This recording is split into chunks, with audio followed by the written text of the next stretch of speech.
at-ta'alluq bi ghairillah min atibai wa ghairihim, terlampau menggantungkan perobatan kepada selain Allah, atau dengan kata lain terlampau menyandarkan kepada sebab dan lupa kepada yang membuat sebab.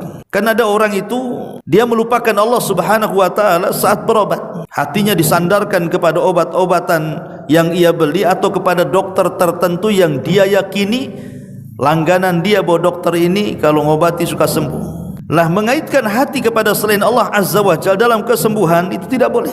Dokter itu sebab, obat itu sebab, yang menyembuhkanlah Allah. Maka tidak boleh seseorang itu menyandarkan hanya kepada dokter ataupun kepada obat-obatan, lupa pula yang menciptakan dokter itu.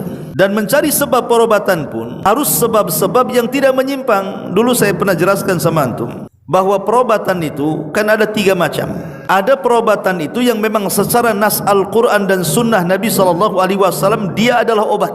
Kalau memang ada nasnya Al-Quran dan Sunnah bahwa perkara itu obat, makan, minum. Seperti mamanya madu, jelas hadisnya, jelas ayatnya. Kemudian habbatus sauda, jelas hadisnya. Minyak zaitun, jelas hadisnya. Air zam-zam, jelas hadisnya, kan itu. Jadi ada perobatan-perobatan itu memang ada nasnya dari Quran dan Sunnah bahwa itu obat. Silahkan konsumsi. Yang kedua, atau memang tidak ternaskan, tapi ada penelitian bahwa kalau minum rendaman akar ini, kalau minum rendaman daun ini, kemudian kita jadikan jamu sembuh, itu ada penelitian, tidak ada masalah.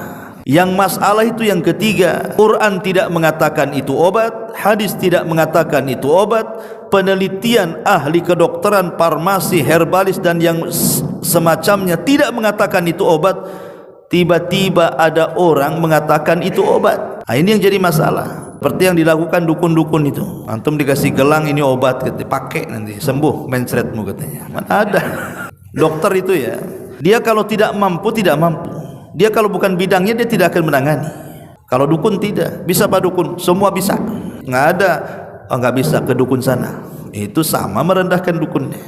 Kembali bahwa jangan ketika seseorang itu sakit hanya mengandalkan kepada dokter dan juga obat-obatan. Minta dulu kesembuhan kepada Allah, baru dokter dan obat-obatan itu jadikan sebab penyembuhan, bukan tujuan.